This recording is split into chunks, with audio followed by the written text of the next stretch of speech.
বিজ্ঞানে ফিজিক্স একটি গুরুত্বপূর্ণ বিষয়। আর যেখানে ফিজিক্সের কথা বলছি তা তোমরা জানোই যে ফিজিক্স বিষয়টি তথ্য, তত্ত্ব এবং গাণিতিক রূপে পরিপূর্ণ। দেখো, যখনই গাণিতিক রূপ বা গাণিতিক লুক বলবো না, তখনই সেখানে প্রয়োজন হয়ে পড়ে ম্যাথামেটিক্যাল ক্যালকুলেশন। আর এই জায়গাটা স্টুডেন্টের কাছে অনেক সময় দুবিধার কারণ হয়ে যায়। কেন? কারণ অনেক সময় কিছু টেনের গুরুত্বপূর্ণ ক্যালকুলেশন বা সূত্র কিংবা একাদশ এবং দ্বাদশ শ্রেণীর ম্যাথামেটিক্সের কিছু সূত্র প্রয়োগ হয়, যার ফলে স্টুডেন্টস কিন্তু দুটো বিষয়ের মধ্যে সমন্বয় তৈরি করতে চেষ্টা করে।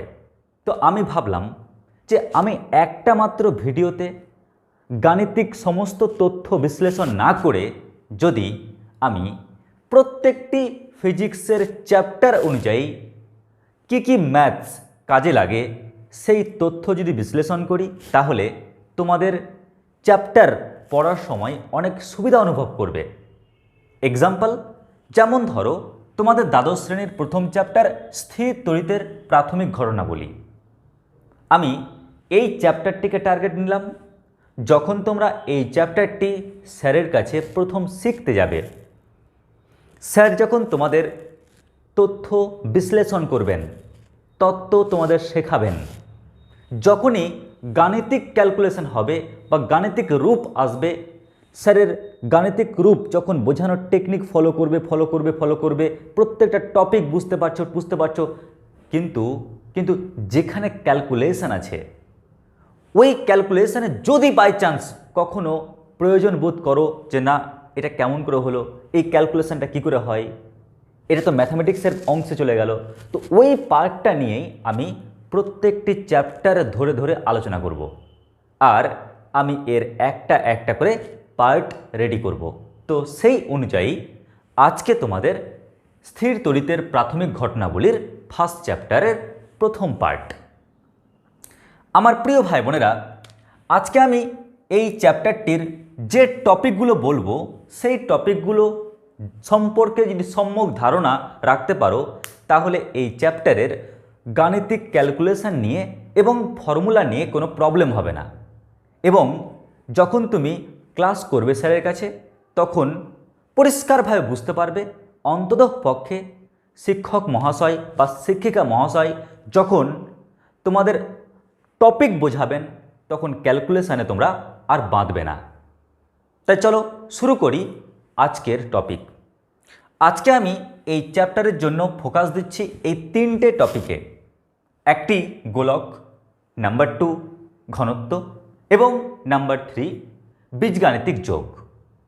তাহলে কিন্তু তোমাদের এই চ্যাপ্টারের ক্যালকুলেশন পুরো কমপ্লিট হয়ে যাবে। তারপর নেক্সট চ্যাপ্টারের জন্য আবার নেক্সট ক্যালকুলেশন শেখাবো, অন্য নিত্য নতুন ক্যালকুলেশন।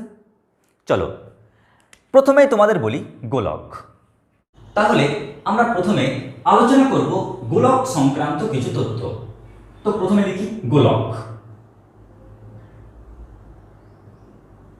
গোলক, আমার প্রিয় ভাই বোনেরা, গোলক এই তথ্য থেকে তোমাদের টোটাল আমি 4টা জিনিস জানাবো, যে 4টা জিনিস অত্যন্ত গুরুত্বপূর্ণ। প্রথম যে তথ্য তোমাদের জানাবো সেটা হচ্ছে গোলক কোন ডাইমেনশনের অংশ। ও কি 1 ডাইমেনশন, 2 ডাইমেনশন নাকি 3 ডাইমেনশন? তো মাথায় রাখবে গোলক হচ্ছে 3 ডাইমেনশন। গোলক হচ্ছে 3Dর অংশ। স্যার কেন স্যার? কারণ দেখো, একটা গোলক, ওই গোলকটাকে তুমি কোনো কিছুর উপরে রাখতে পারছো, তাই তো? ওই গোলকটাকে কোনো কিছুর উপরে রাখতে পারছো, ও 3 ডাইমেনশনের কিন্তু ও অংশ। এবার তোমাদের মনে প্রশ্ন রাখতে পারে, স্যার যেহেতু গোলক এই টপিকটা আমাদের এই চ্যাপ্টারে আছে, নিশ্চয়ই গোলকের সূত্র আমাদের এই টপিকে থাকবে, তাহলে স্যার সূত্রগুলো কি কি? তো তোমাদের প্রথমে বলি, গোলক থেকে যে সূত্রগুলো তোমাদের জানতে হবে, যে ফর্মুলাগুলো জানতে হবে, তা কিন্তু 2 ধরনের। একটি হচ্ছে ক্ষেত্রফল রিলেটেড, ক্ষেত্রফল সংক্রান্ত, আর অপর আরেকটি ফর্মুলা হচ্ছে কি আয়তন রিলেটেড, আয়তন সংক্রান্ত।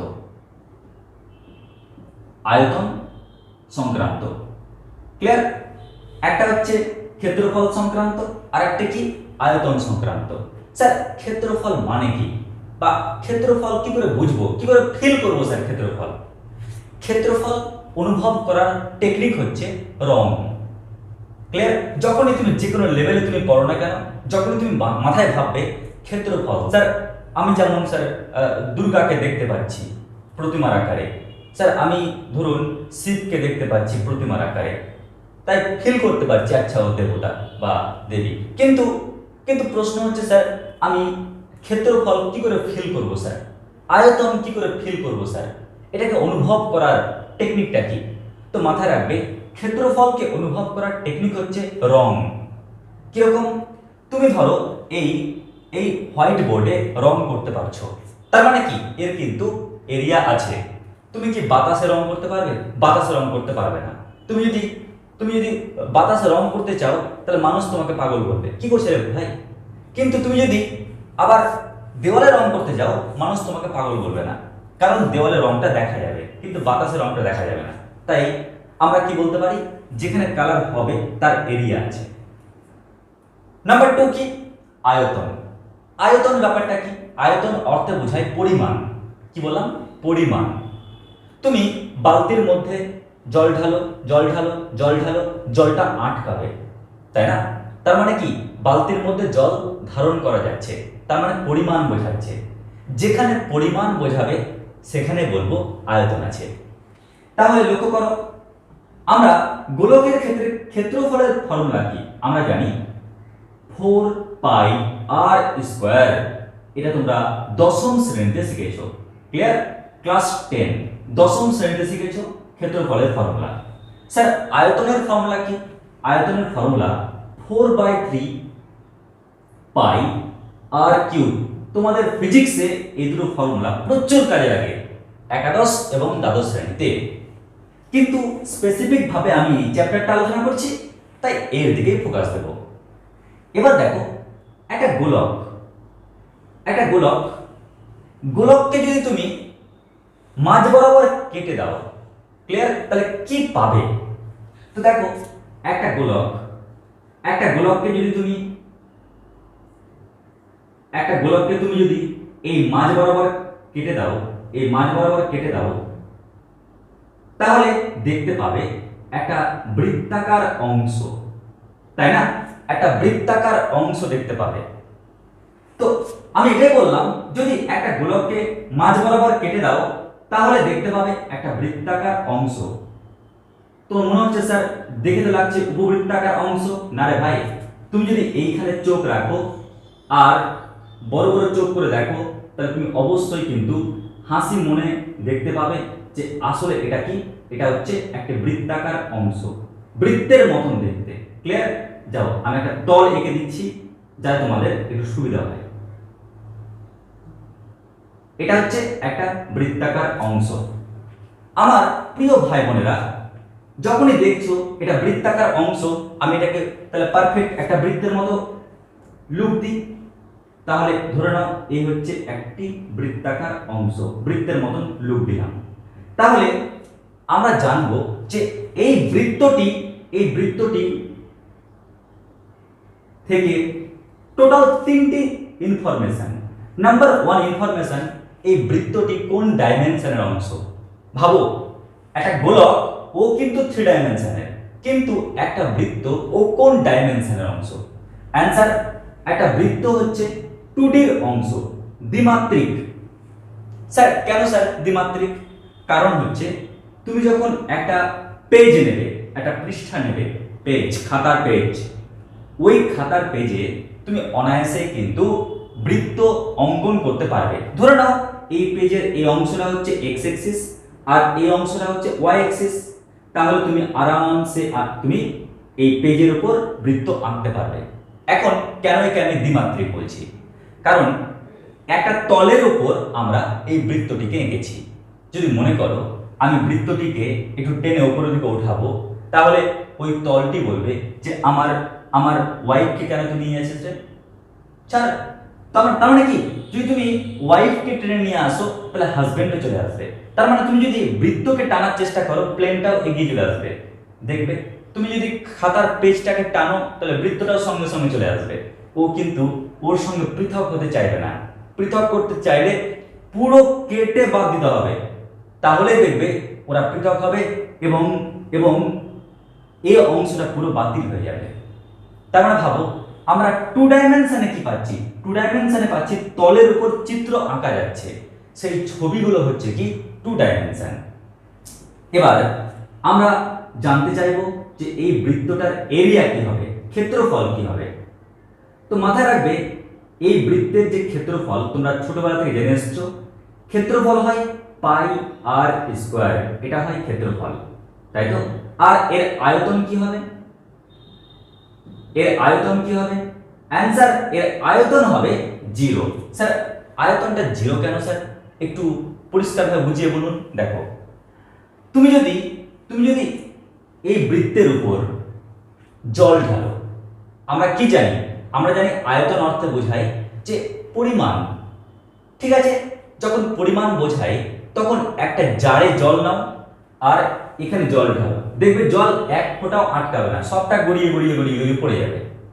ওকে বলো তুই কেমন বৃত্ত রে, আমি জল ঢালছি অথচ জল ধারণ করতে পারছিস না, সব জল গড়িয়ে গড়িয়ে পড়ে যাচ্ছে। তার মানে তোর কোনো আয়তন নেই। অর্থাৎ আমি এটাই বলতে চাইছি, তোমরা যদি একটা পেজের উপর বৃত্ত আঁকো, তারপর তুমি যদি পেজের উপর জল ঢালো, দেখবে বৃত্তকে পার হয়ে জল কি বলতো গড়িয়ে চলে গেছে। তার মানে কোনো আয়তন নেই, কোনো পরিমাণ জল আটকাতে পারছে না। তাহলে বৃত্তের ক্ষেত্রে আয়তন 0। স্যার আর গোলক থেকে কি কি ইনফরমেশন লাগবে? তোমাদের গোলক থেকে আরো টোটাল 3টে ইনফরমেশন আমি দেব, 3টে গুরুত্বপূর্ণ ইনফরমেশন দেব। সেটা হচ্ছে তল, তলের ধারণা। কি বললাম? তল। মাথায় রাখবে তল 2 রকমের হয়, একটা হচ্ছে সমতল আর একটা বক্রতল। কি বললাম? একটি হচ্ছে সমতল, একটি সমতল আর অপরটি হচ্ছে বক্রতল। একটি সমতল এবং অপরটি হচ্ছে বক্রতল। তাহলে গোলক কোন পার্টের অন্তর্গত? আমরা কিন্তু বক্রতলকে আরেকটা ভাষায় কি বলি জানো? সারফেস। কি বলি? সারফেস।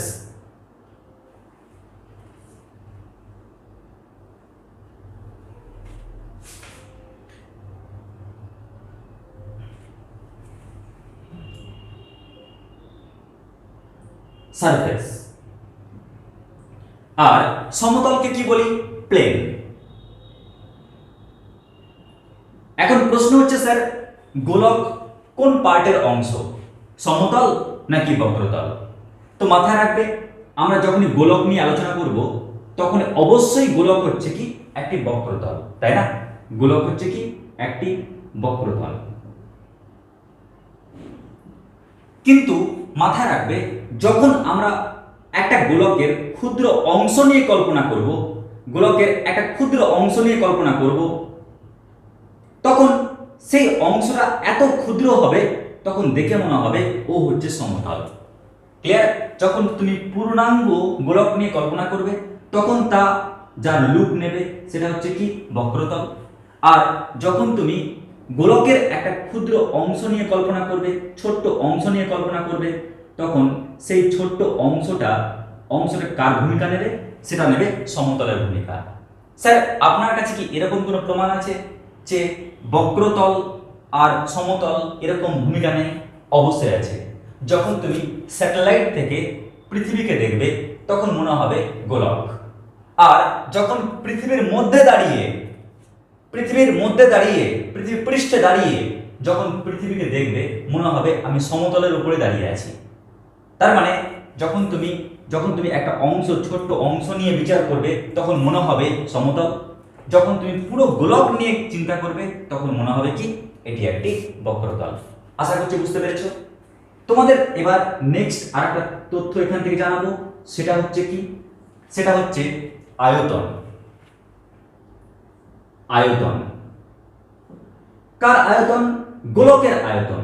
দেখো আমার প্রিয় ভাই বোনেরা, গোলকের আয়তন কেমন করে মাপবে?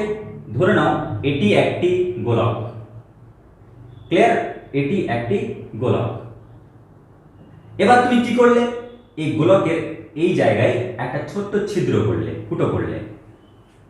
এবার এবার তুমি দেখছো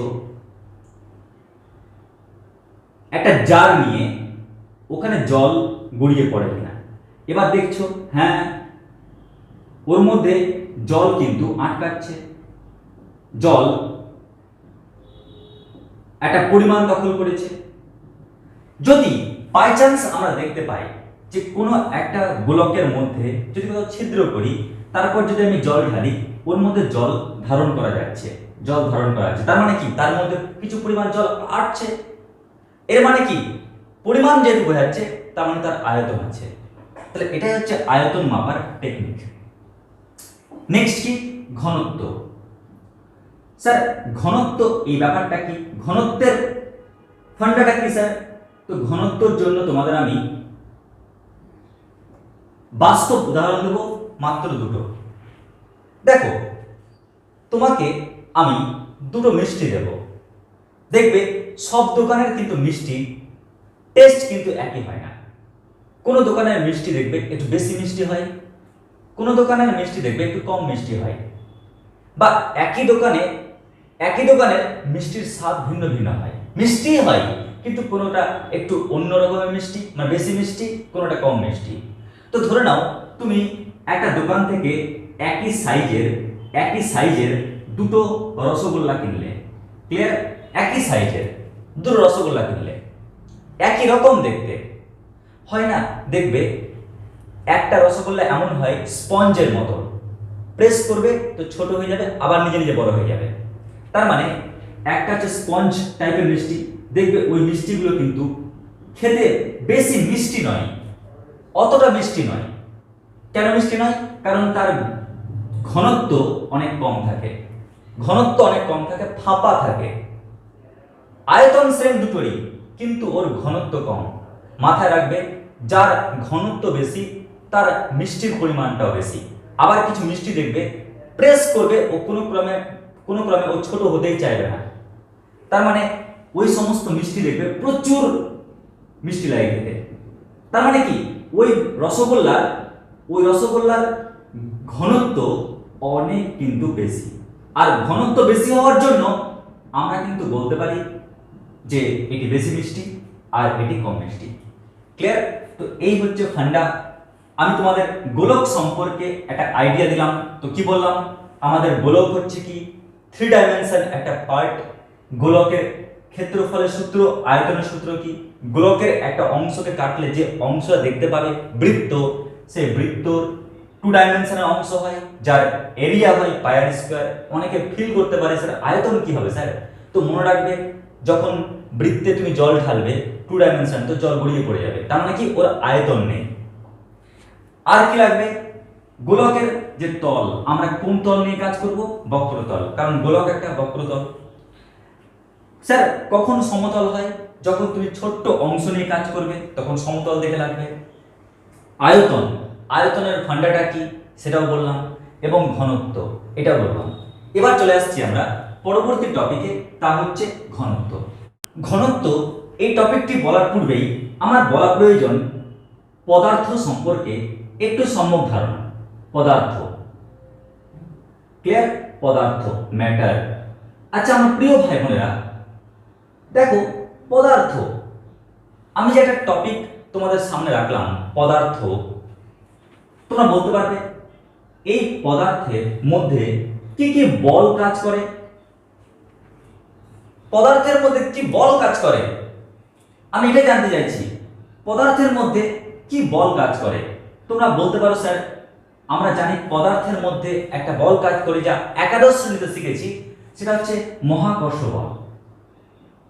মহাকর্ষ বল, এই বল কিন্তু কাজ করে, তাই তো? স্যার এই বলটার উৎপত্তির কারণ কি? কেমন করে এই বলটা তৈরি হয় স্যার? এই বল উৎপত্তির কারণ,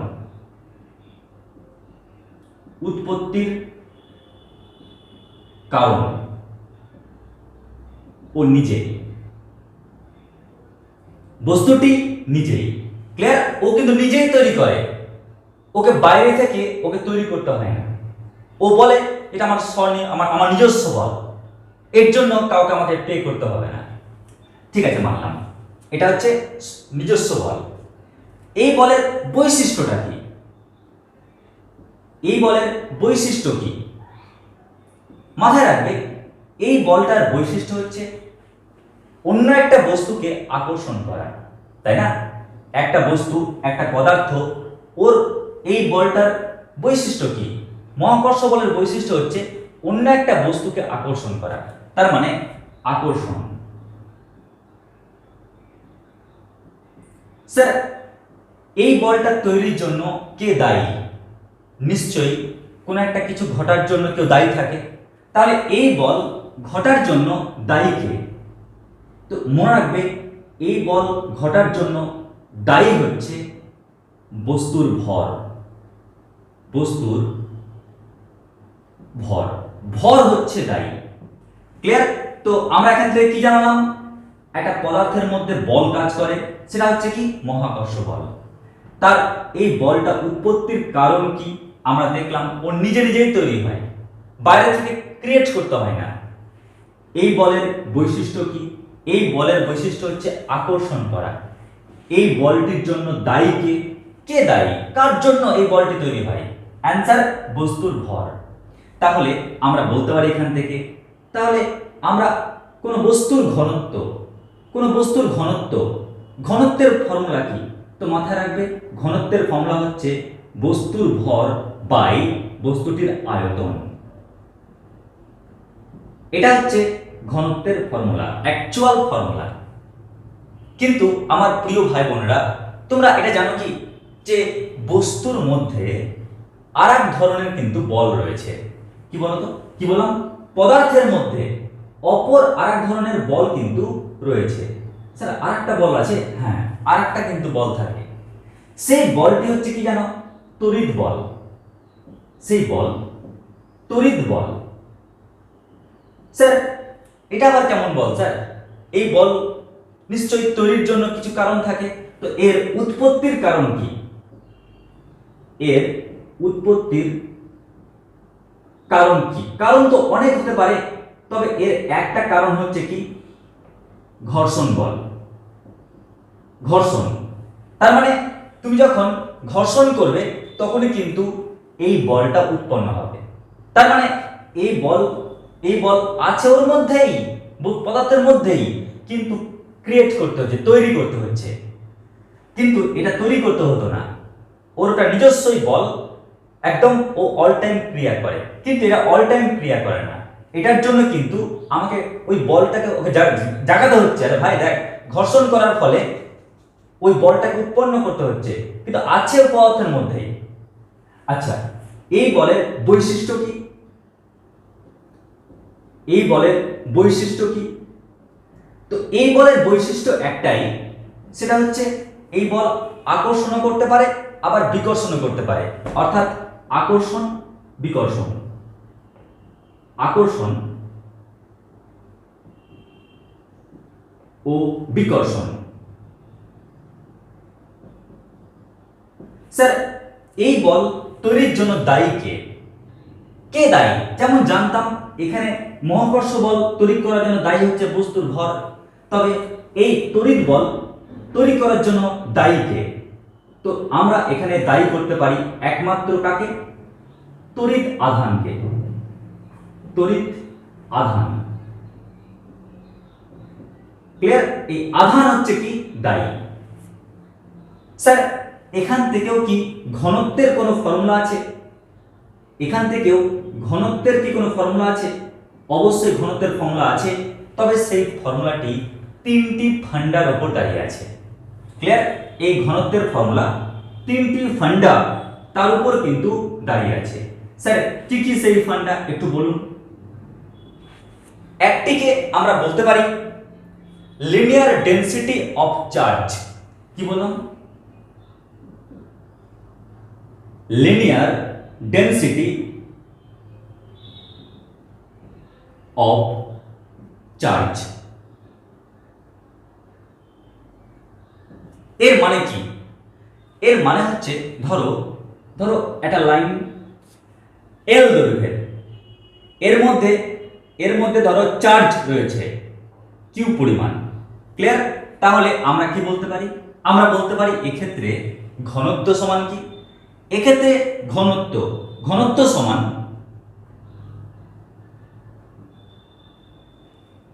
আধান বাই লেন্থ। এটা হচ্ছে সূত্র। ঠিক যেমন দেখো আমরা লবে কি লিখছি? দায়ীকে। আর হরে কি লিখছি? কার উপর। তো লক্ষ্য করো দায়ীকে, এখানে দায়ী ছিল আধান, তাই লবে আধান লিখেছি। এখানে দায়ী কে ছিল? বস্তুর ভর, তাই বস্তুর ভরকে আমি উপরে লিখেছি, লবে লিখেছি। স্যার আর কি করে ভাগ আছে? এর আরো ভাগ আছে, সেটা হচ্ছে কি? সেটা হচ্ছে সারফেস ডেনসিটি অফ চার্জ। কি বললাম? Surface density of charge.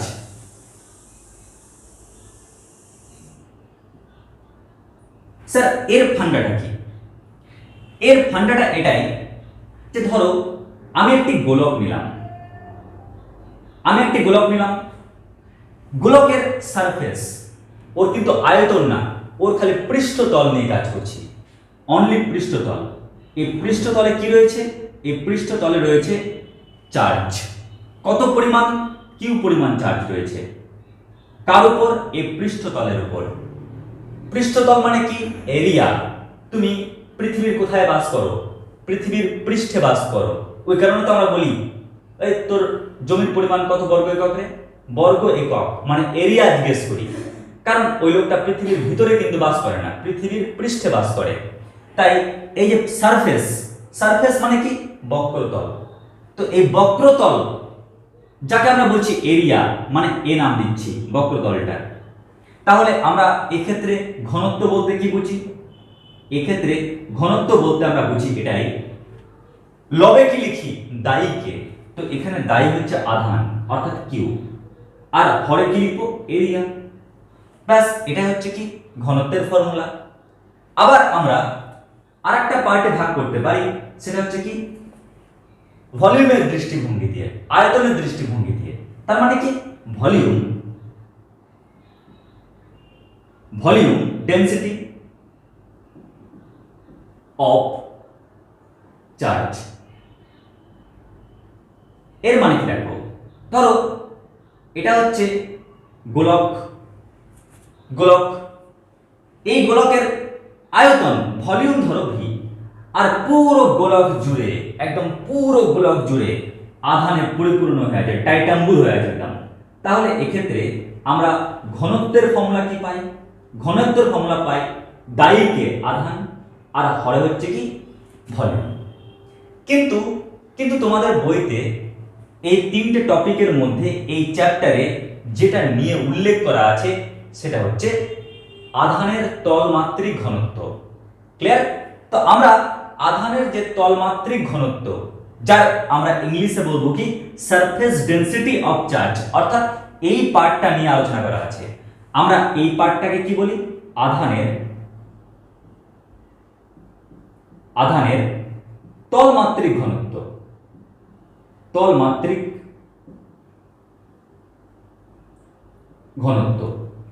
তবে আমার প্রিয় ভাই বোনেরা, তোমাদের বলে রাখি, যখন তুমি আস্তে আস্তে ফিজিক্স পার্টের ভিতরে আরো ঢুকবে, তখন তোমরা এর অনুভব এবং এর অনুভবটাও করবে। তোমরা এই টপিক এবং এই টপিক দিয়েও অনেক অঙ্ক করবে। তাই তোমরা জেনে রাখো যে ঘনত্বের যে পার্ট এই তিন রকমের কিন্তু হয়ে থাকে। তোমাদের এই চ্যাপ্টারের জন্য আমাদের রয়েছে আধানের তলমাত্রিক ঘনত্ব। তার মানে কি? তল, একটা সারফেস নিয়ে কাজ করছি। ক্লিয়ার? তলটা কি? বক্রতল। তাই আমরা বক্রতলের রেসপেক্টে ঘনত্বটা বের করছি, আয়তনের রেসপেক্টে না, আমরা লাইনের রেসপেক্টে না। কার রেসপেক্টে? তলের রেসপেক্টে। ওই জন্য আমরা এই পার্ট আমি আলোচনা করলাম, যাতে তোমাদের গুলিয়ে না যায়, তোমরা সেপারেট করতে পারো। তাই তোমাদের বললাম যে মহাকর্ষ বলের ক্ষেত্রে ঘনত্বের ফর্মুলা কি, আর আমরা তড়িৎ বলের ক্ষেত্রে এখান থেকে পার্ট বের করে একটা তথ্য দেখালাম যে ঘনত্বটাকে কেমন করে লিখতে পারি। আশা করছি তোমরা গোলক এবং ঘনত্ব এই দুটো তথ্য বুঝতে পেরেছো।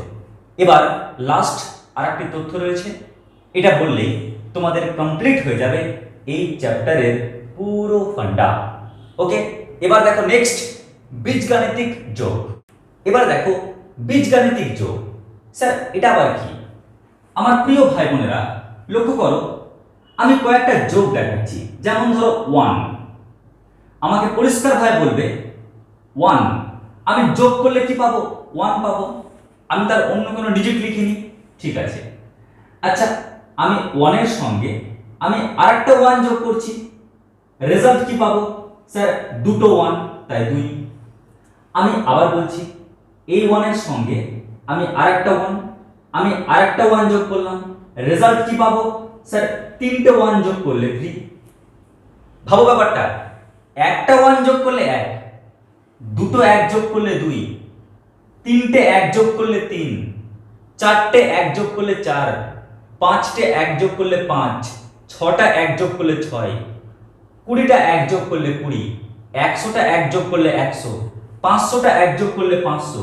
ঠিক তেমনি আমরা যদি nটা 1 যোগ করি, n সংখ্যক যদি 1 যোগ করি, যদি আমি n সংখ্যক 1 যোগ করি তাহলে অ্যানসার কি পাবো? n, তাই না? একটা 1 যোগ করলে 1, দুটো 1 যোগ করলে 2, তিনটে 1 যোগ করলে 3, তার মানে nটা 1 যোগ করলে আমরা রেজাল্ট পাবো n। আশা করছি তোমাদের এই অংশে কোনো প্রবলেম নেই। এবার আমি চলে আসছি এর পরবর্তী টপিকে, অর্থাৎ এটা নিয়ে একটা অ্যাপ্লিকেশন। কিরকম অ্যাপ্লিকেশন দেখো, আমরা একটা তথ্য জানি। কি তথ্য? তড়িৎগ্রস্ত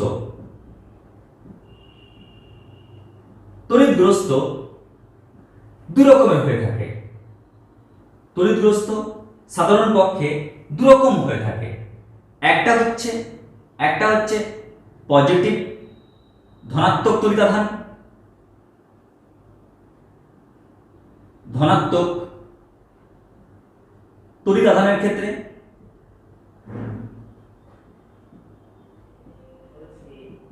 আরেকটা হয় কি?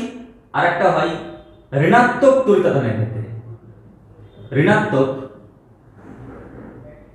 তড়িৎ আধানের ক্ষেত্রে। ক্লিয়ার? তো আমরা কি বলবো? তড়িৎগ্রস্ত দু রকম হতে পারে, একটা পজিটিভের জন্য আর একটা নেগেটিভের জন্য। এখন আমি এটাই বলতে চাইছি যে ধরে নাও এটা তুমি একটা পরিবাহীতে তুমি কি দিচ্ছ? আধান দিতে চাইছো। ক্লিয়ার? ধরো তোমার কাছে রাখা আছে আধান, অনেকগুলো আধান রাখা আছে। ক্লিয়ার? ধনাত্মক আধান তুমি এখান থেকে নিচ্ছ আর ওকে দিচ্ছ, বলছে বাবু তুই নে। কি দিচ্ছ? ধনাত্মক তড়িতাধান প্লাস ই চার্জ দিচ্ছ ওকে। ও বলছে দে, নো প্রবলেম, দিলে। তো প্রথমে একটা দিলে তো প্লাস ই, ক্লিয়ার? একটা দিলে তাই প্লাস ই।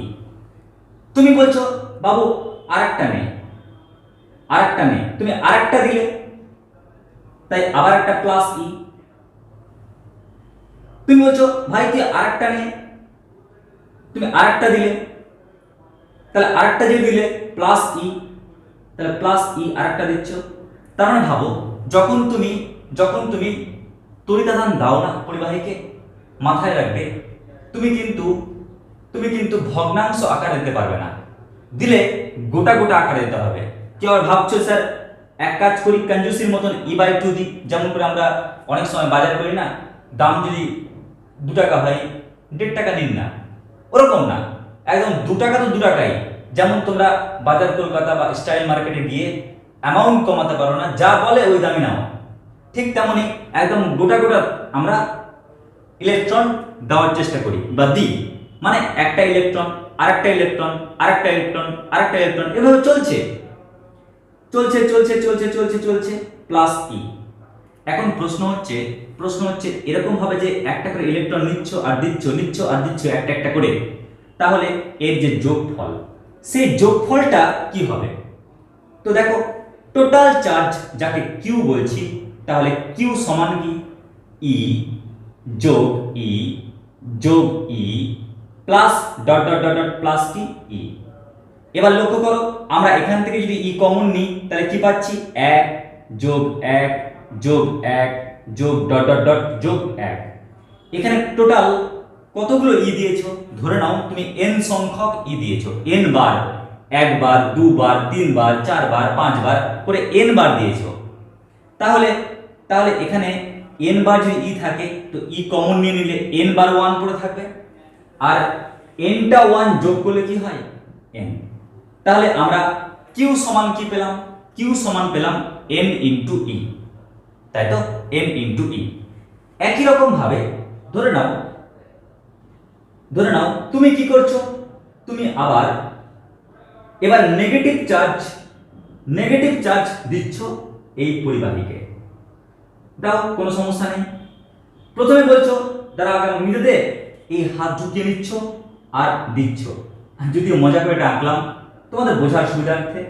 তো প্রথমে মাইনাস ই ওকে দিচ্ছ, ক্লিয়ার, দিলে কি দাঁড়ালো মাইনাস ই। এবার ওকে বলছে থাম দাঁড়া তোকে আরো দেবো, নে ধর আরেকটা তুই আধান নে মাইনাস ই, তাহলে আরেকটা মাইনাস ই পেলো। ওকে বলছে থাম রে তোকে আরেকটা দেবো, আরেকটা দিচ্ছ, তা আরেকটা মাইনাস ই দিলে, তাহলে আরেকটা মাইনাস ই, এরকম করে আরেকটা দিচ্ছ আরেকটা দিচ্ছ আরেকটা দিচ্ছ আরেকটা দিচ্ছ আরেকটা দিচ্ছ আরেকটা দিচ্ছ আরেকটা দিচ্ছ, n সংখ্যক বার দিলে, n সংখ্যক বার। তো আমরা n সংখ্যক বার যে এই আধানগুলো আমরা কি করছি, যোগ করছি। যোগ করলে আমরা যোগফলটা কি পাই এবার সেটা দেখি। তো দেখো s সমান, বা আমরা এটাকে আধান তো, q সমান কি লিখতে পারি, minus e plus of minus e plus of minus e plus of dot dot dot dot plus of minus e. এবার এখান থেকে আমরা একটু ক্যালকুলেশন করি, দেখো মাইনাস ই প্লাসে মাইনাসে মাইনাস ই প্লাসে মাইনাসে minus e plus dot dot dot চলছে, আসলে এটাও মাইনাস হয়ে যেত, প্লাসে মাইনাসে মাইনাস ই। যদি এখান থেকে তুমি মাইনাস ই কমন নিয়ে নাও তাহলে কি পড়ে থাকবে, 1 plus 1 plus 1 plus dot dot dot dot plus 1। যেহেতু n সংখ্যক বার লিখেছো তাই 1টা তুমি n সংখ্যক বার পাবে, তাই আমরা বলতে পারি মাইনাস ই ইনটু n। তাহলে আমরা q সমান পেলাম e ইনটু n, আবার q সমান মাইনাস ই ইনটু n। তখন আমরা বলতে পারি কি, একটা সূত্র যে q সমান একটা পেয়েছি n ইনটু ই প্লাস n ইনটু ই, আরেকটা পেয়েছি q সমান মাইনাস n ইনটু ই।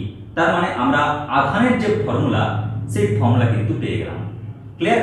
ব্যাস, যেখানে n মানে কি, যেখানে n হচ্ছে, n হলো কি, n হলো অখণ্ড সংখ্যা, অখণ্ড সংখ্যা।